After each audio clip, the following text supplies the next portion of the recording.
청소년 방역 패스에 대한 학부모들의 목소리를 직접 들어보도록 하겠습니다. 이윤경 참교육 학부모회 회장 전화 연결되어 있는데요. 어떤 상황인지 자세히 들어보겠습니다. 회장님 나와 계시죠? 네, 안녕하세요. 네, 지금 자녀분이 고등학교 1학년이라고 저희가 들었습니다. 정부가 내년 2월부터 청소년들에게 방역 패스를 확대해서 적용하기로 했는데 현재 학부모님들의 입장은 어떻습니까? 현재 그 청소년 방역 패스는 청소년을 타겟으로 이제 아이들이 가는 필수 시설을 제한한 사실상 강제 접종이라고 보고요. 그건 이제 백신 접종은 다 개인의 선택이어야 되는데 유독 지금 청소년들에게만 이렇게 강제하고 있다라고 보고 있습니다. 그래서 성인은 지금 뭐 종교 시설이나 백화점도 되는데 왜 청소년들만 이렇게 모든 시설을 다 차별하는지 그 부분에 이제 초점이 맞춰진 거죠. 예. 네. 아무래도 또 최근에 학생 코로나19 확진자도 늘고 있고 또 코로나19 전체 확진자도 늘고 있기 때문에 혹시나 우리 아이가 코로나에 걸리진 않을까 이렇게 우려가 되실 것 같은데요. 아직 자녀분이 백신 접종을 안 했다고 들었거든요. 혹시 접종을 하지 않은 이유가 있을까요? 우선 본인이 맞고 싶지 않다고 해서 강요를 안 했던 거고요. 네. 그리고 일단 확진이 돼도 무증상이다라는 논리랑 그리고 이제 맞으면 안 걸리냐 이런 얘기를 또 해요. 네네. 그리고 만약에 부작용이 발생되면 그거는 이제 어떤 증세가 나올지 앞으로 알 수도 없는데 뭐 그게 5년 후가 될지 10년 후가 될지 이런 걸 걱정을 하는 거죠. 예. 아무래도 부작용 우려가 좀 큰 것 같은데 하지만 이렇게 학부모님들도 우려가 있지만 정부는 청소년 방역 패스를 연기하지 않겠다 이런 방침을 앞서 밝혔고요. 소아 청소년을 보호하는 게 학습권보다 공익적인 이제 가치가 크다라고 강조를 했습니다. 이 부분에 대해서는 어떻게 보십니까? 네, 지금 정부가 자꾸 학습권하고 공익적인 가치를 이렇게 비교를 해서 발표하는데요. 예. 학부모는 이제 학습권 때문에 그럴 거라고 그렇게 오해하는 면이 큰 것 같아요. 근데 저희 단체 성명서도 보시면 어디에도 학습권이란 단어는 없습니다. 예. 네, 그래서 사실 공익보다 중요한 게 이제 자녀의 건강이고 안전이라서 부모들이 반대하는 거죠. 근데 보시면 전 세계에서 18세 이하 청소년한테 방역 패스를 적용하는 나라는 우리나라밖에 없다고 들었거든요.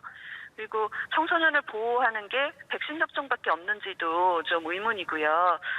그렇다면 청소년을 보호하려는 목적이면 좀 부작용에 대한 그 책임 있는 자세랑 또 대책을 마련하고 또 그 밀집도를 해소하려는 데 좀 주력을 해야 되지 않을까라고 생각합니다. 예. 네. 그리고 이 방역 패스 2월부터 시행이 될 텐데 물리적으로 이 백신을 맞기 위해서는 좀 시간이 많이 부족하다 이런 지적도 있거든요.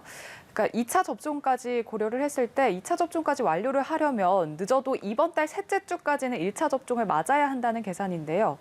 정부가 기말고사가 끝나고 접종을 해도 2월 방역 패스에는 무리가 없다 이런 입장을 내놨는데 어떻게 보시나요? 말씀하신 대로 기말고사 기간이고요. 그리고 방학 일정이 학교마다 다르거든요.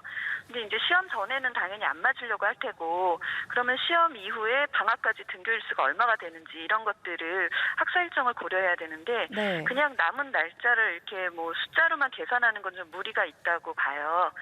네, 그리고 찾아가는 학교 단위 백신 해서 뭐 단체 접종을 하겠다고 하는데 네네. 이 부분도 뭐 교원단체도 우려하고 있고, 예, 그리고 지금 설문조사 중인 것 같아요, 교육부가. 근데 이 교육부 설문조사에도 접종하지 않음을 선택하면 이게 설문 제출이 제대로 안 된다라는 기사도 봤습니다.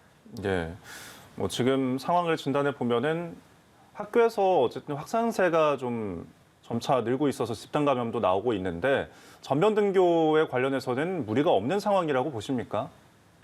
학교 집단 감염이 사실 전국적으로 지금 발생이 되고 있잖아요. 네. 근데 2년 동안 그 교실 안에 학생들 밀집도는 하나도 변한 게 없거든요. 예. 네, 그러다 보니까 사실 학교 현장은 전면 등교가 안 되고 있는 상황입니다. 네. 저희 아이 학교도 보면 개인뿐만 아니라 이제 아이들 동선에 따라서 뭐 두 반이 같이 자가격리된 적도 있고요.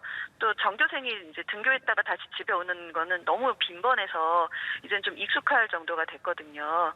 그래서 예를 들면 학생뿐만 아니라 교사도 자가격리 중인 경우는 등교를 해도 교과 수업도 제대로 안 되는 경우도 있어요. 네. 그래서 이렇게 지금 학교 현장이 얼만큼 셧다운이 되고 있는지에 대한 실태 파악부터 좀 하고, 그리고 등교를 안 하는 게 아니라 못하는 상황에 대해서 뭐 미러링 수업이라든지 또 등교를 인정하는 플랫폼을 구축한다든지 이런 대책 방안을 마련해 달라고 저희는 계속 얘기를 했었습니다. 네, 알겠습니다. 오늘 말씀 여기까지 듣도록 하겠습니다. 이윤경 참교육을 위한 전국 학부모회 회장과 함께 학부모님들 이야기 들어봤습니다. 고맙습니다. 감사합니다. 고맙습니다. 네.